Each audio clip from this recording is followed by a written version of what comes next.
¿Qué tal?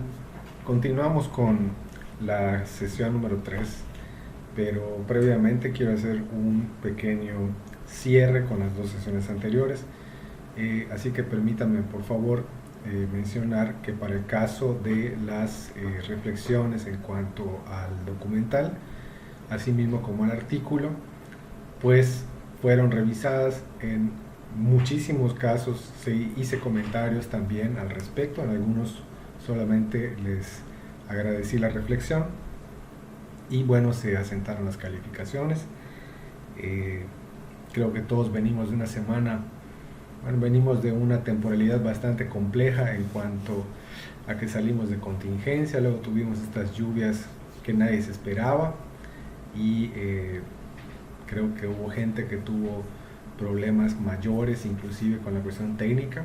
Yo también tengo que decirles, ¿no?, que también tuve problemas con la plataforma para subir la clase, que me marcó error. Ha estado bastante complicado este tramo que hemos atravesado.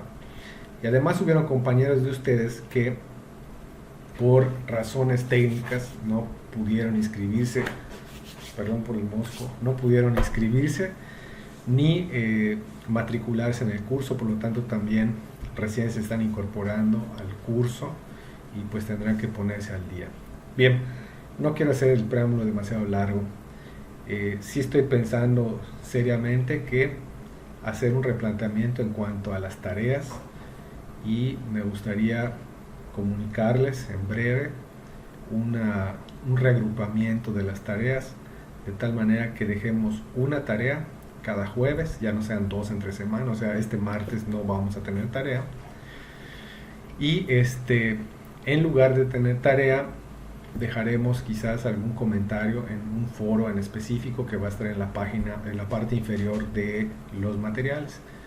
Pero pues más que nada como para intercambiar ideas y no tanto para tener la tarea. Y la tarea la dejaría para el día jueves. Y lo que haría sería compactar los puntajes de tal forma que tengan un poco más de tiempo para hacerlo.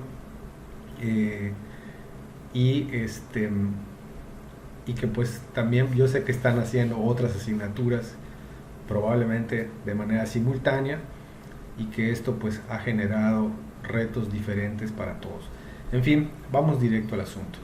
Primero quiero comentar en cuanto a la película que sus comentarios, sus reflexiones pues fueron muy atinadas. En realidad, como ustedes vieron, no hay no hay un guión que te esté marcando la pauta en cuanto a lo que vas a ver en ese documental. O sea, realmente es un documental en donde lo que principalmente tenemos son imágenes de la sociedad en interacción y de la naturaleza en su estado, por supuesto, natural, y en algunos escenarios en la interacción entre el hombre y la naturaleza. Básicamente eso es, ¿no? Sin embargo, el ejercicio implicaba orientarse con base en las preguntas que se les dejaron previamente hacia el tema del trabajo. La verdad ha sido fascinante leerles y pues más que nada tener sus perspectivas. Muchos de ustedes también comentaron con ejemplos muy concretos.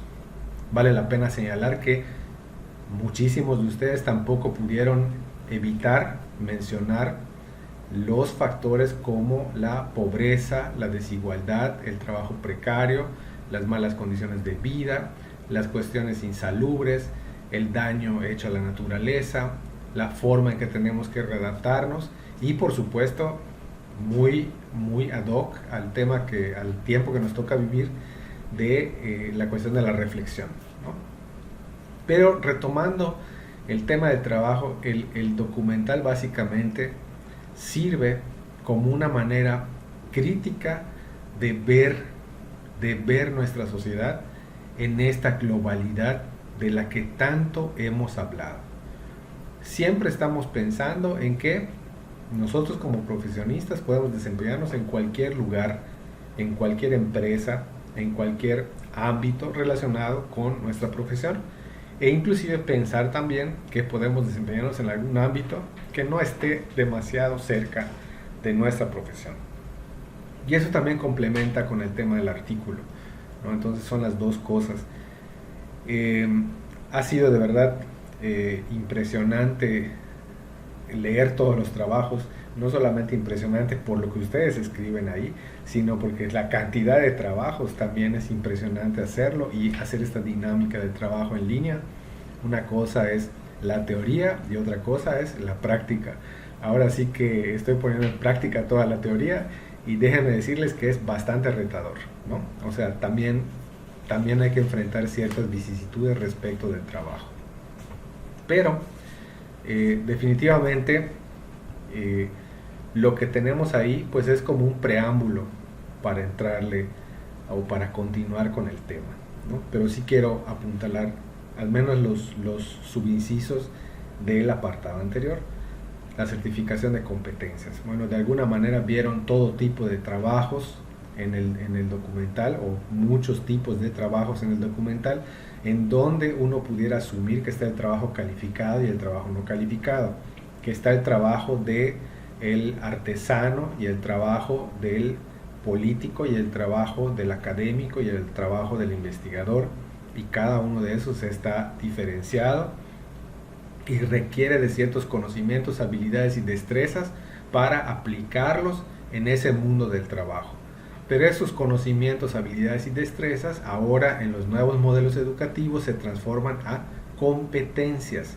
Y esas competencias, además de llevar ustedes un modelo educativo para el desarrollo de competencias, es probable que más adelante tengan que certificar algunas de esas competencias, ¿no? Y eso se sabrá en el momento que entres al mundo del trabajo y te pidan algún certificado, algún documento que avale cierto grupo de competencias, cierto conocimiento respecto a algunas cosas en específico. Por ejemplo, ¿quieres hacer capacitación?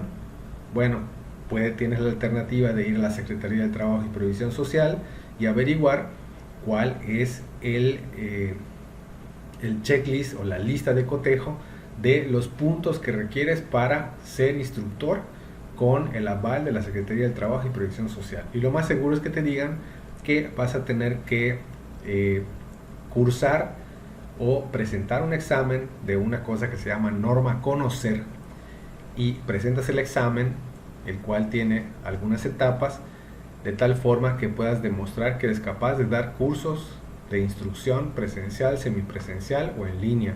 Y a partir de eso te otorgan un papel que digamos que sería como una licencia extra, ¿no? Una credencial extra, pero que desgraciadamente también tiene una vigencia, ¿no? Cosa que en cuestiones del título profesional es una licencia que, como había dicho en las dos clases anteriores, te faculta para el ejercicio profesional. Pero a diferencia de las competencias, el título profesional hasta el día de hoy no tiene fecha de expiración. Ojo, han habido al menos 3 intentos en los últimos años en donde han querido ponerle una fecha de término al título profesional. Es decir, después de un tiempo necesitarías tú tomar cursos de capacitación o recertificarte, obviamente volver a pagar una cantidad para que puedas tener ese refrendo de la cédula profesional. Pueden entrar a internet, pueden buscar noticias al respecto y seguramente van a aparecer muchas cosas, pero estoy tratando de sintetizar esto. Por otro ejemplo, tiene la credencial nacional de guía de turistas, ¿no? Y en mi caso, por ejemplo, yo la saqué hace, no sé, 15 años, ¿no? Si es que no más. Y usé la credencial de guía de turistas y ejercí el trabajo de guía de turistas durante 2 años y después me incursioné en otros ámbitos, de tal forma que esa credencial, pues nunca hice el refrendo de esa credencial.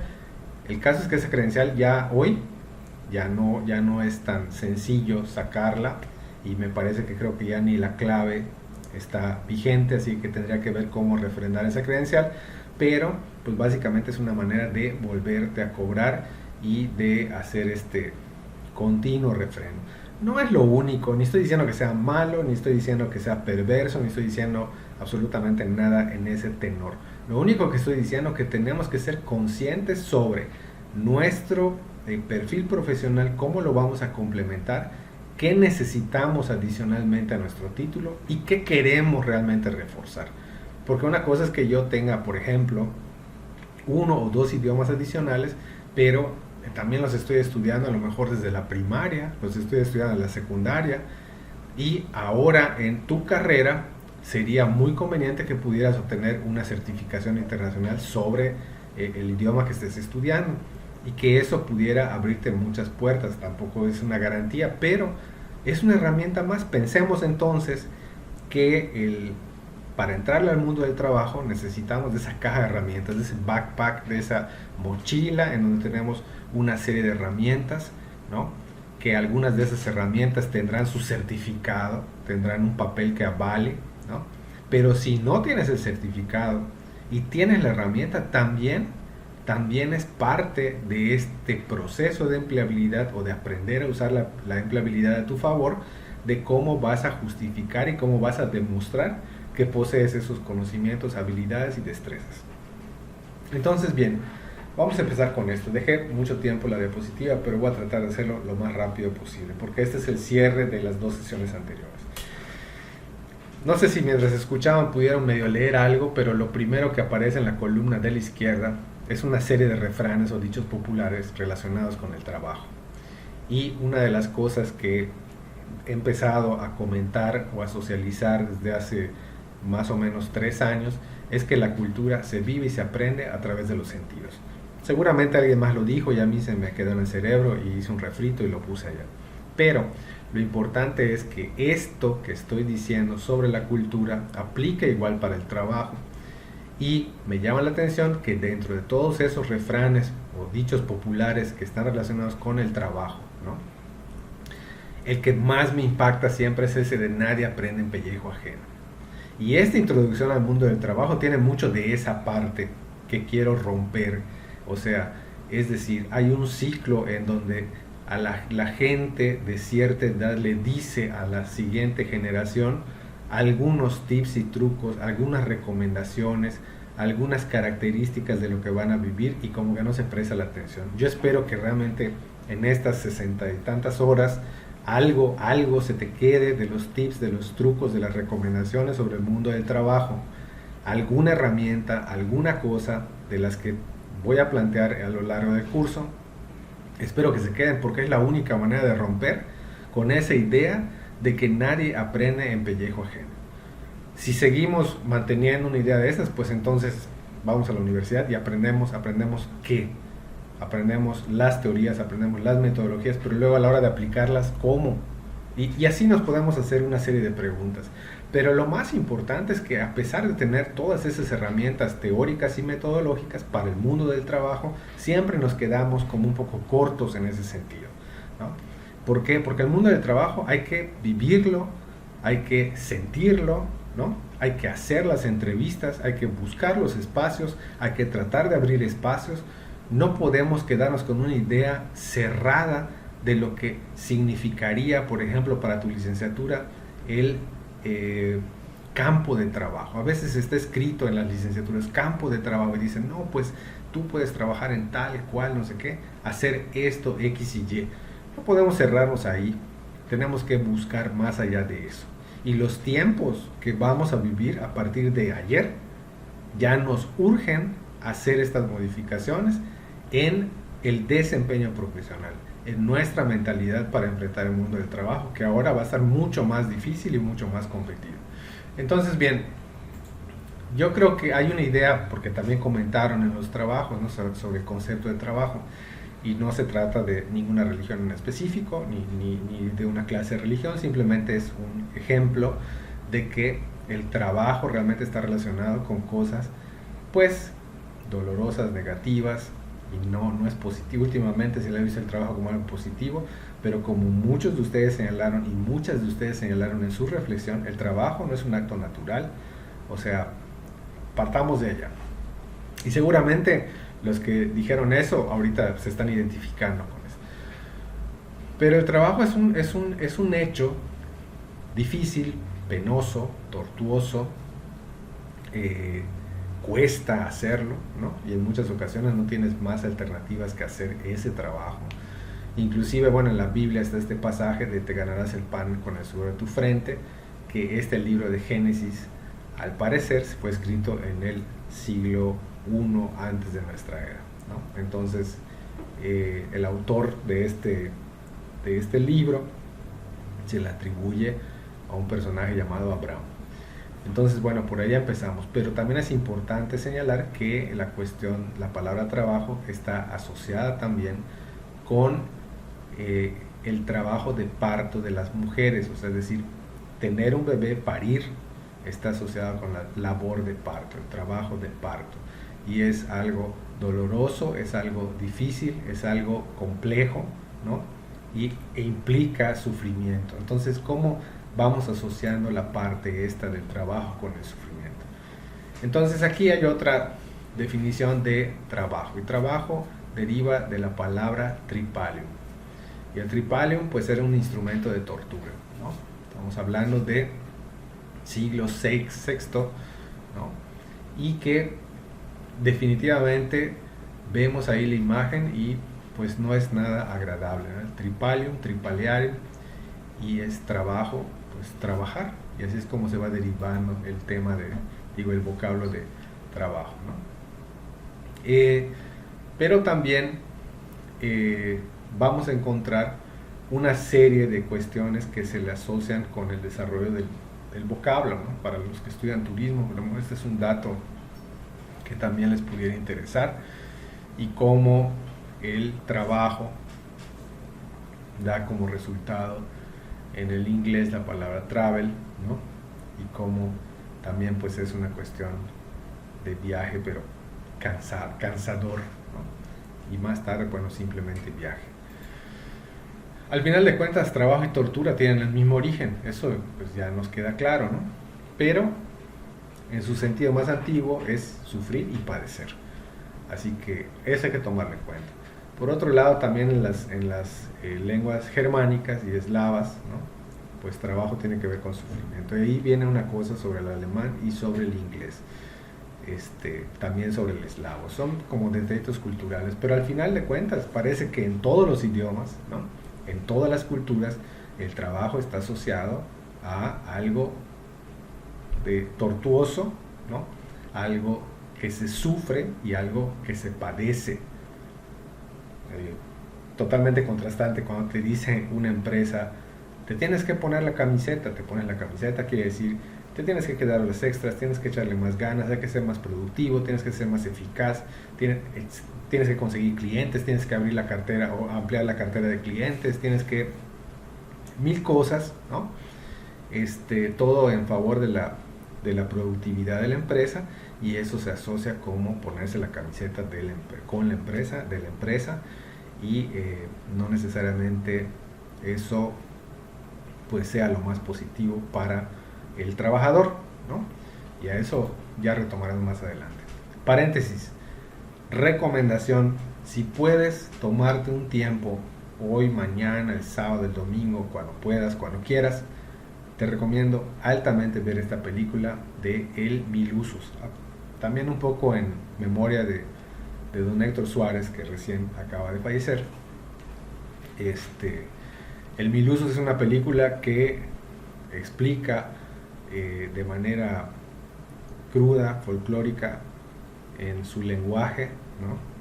De película del cine mexicano, las vicisitudes de un campesino que tiene que dejar su tierra para llegar a la capital e integrarse al mundo del trabajo. Vale la pena verlo, vale la pena verla de manera crítica para poder, pues a lo mejor no hacer una reflexión de esto, pero ayuda mucho a entender que es una realidad de 1981 que si la ves mañana te vas a dar cuenta que lo tenemos vigente y que a lo mejor viene de mucho más atrás. Ese fue una recomendación. Bien, entonces en cuestiones del trabajo, en cuestiones del sufrimiento, del padecimiento, no vamos a encontrar una cultura ni de la antigüedad ni de las modernas en donde no se estructure de alguna manera el trabajo, ¿no?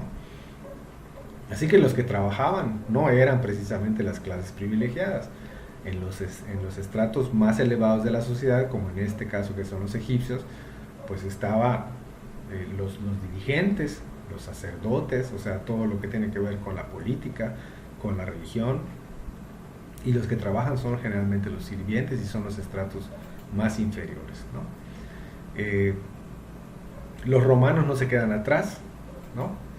Los aztecas, por supuesto, tampoco se quedan atrás. De hecho, una cosa muy importante es esta cuestión de la discriminación, porque si ustedes ven el término Macehualtin, ¿no? Que son agricultores artesanos, y vienen de allá Macehual, ¿no?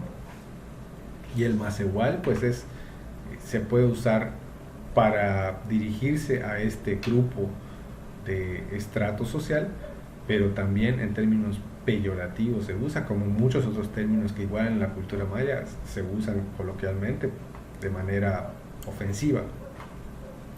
Por supuesto, los mayas tampoco se quedaron atrás, también tenían a los estratos más inferiores, que eran los que trabajaban y los que tenían que hacer, hasta llegar, obviamente, estableciendo una relación con la esclavitud, ¿no? Y en este sentido, pues, hacer un trabajo, no tienes derecho. Sabemos que con la conquista de los españoles pasó esto de las encomiendas, y las encomiendas, pues, era un sistema, pues, prácticamente esclavista, en donde lo que había de justificación, pues, era la evangelización de los mayas, de los indígenas, ¿no? Pero bueno, tampoco eso, digamos que fue la parte colonial y ya pasamos por las culturas antiguas, pero también en Yucatán, en la época colonial, hubo un tiempo en el que se comenzaron a importar esclavos de Sonora para trabajar. Ya no es la época colonial, ya es posterior a la época colonial, en donde comienzan las haciendas henequeneras. Ahí los historiadores me pueden dar un poco más de luz sobre esta parte. Pero esto, digamos que podríamos pensar que es muy antiguo y que estamos lejos de tener un trabajo de este tipo. Pero todos tenemos que rendirle tributo al SAT, la Secretaría de Administración Tributaria. Alrededor de cada 100 pesos que gana una persona, un profesionista, casi 35 pesos son para el sistema de administración tributaria, que se divide en múltiples fases, y que, de no tener el cuidado suficiente para llevar la tributación, puedes incurrir en muchos problemas y multas, pues obviamente por omisión. No hay culpa que se pueda borrar por un hecho de omisión. O sea, la cuestión de que no hayas hecho la declaración a tiempo o no hayas declarado en tiempo y forma no te exime de la culpabilidad. Por lo tanto, eres sujeto de ser multado. Pero bueno, pensamos en el trabajo entonces como algo difícil, algo tedioso. No hay trabajo sencillo, aunque dicen por allá que si encuentras algo que te apasiona, nunca trabajarás un día en la vida. Pero déjenme decirles que hasta el trabajo más cómodo, tarde o temprano, se padece, ¿no? Yo puedo poner el ejemplo de los ejecutivos del banco que están con su traje sentados en una silla muy bien, que se ve muy bien acoginada en un espacio muy bonito, ¿no? Con el clima, etcétera. Pero yo no sé cuáles son las cuotas de ventas a las cuales se someten y cuál es el estrés que se somete esa persona, esa mujer o ese hombre que están ahí detrás del escritorio. Yo no sé qué es lo que tienen que soportar todos los días para atender al cliente. Yo no sé cuáles son la carga y el estrés que le pueda generar, inclusive las afectaciones psicosociales que pueda tener y cómo se le manifiestan a él en ansiedad, depresión, trastorno del sueño, etcétera, ¿no? Así que ahí pues no sabría decirles, pero a ojo hay que tener cuidado con eso, ¿no? Y para cerrar también un poco el segmento, pues quería mostrarles cómo estamos en la página del índice de mejor vida o bienestar de la OSD. En cuestión de educación estamos al último lugar, ¿no?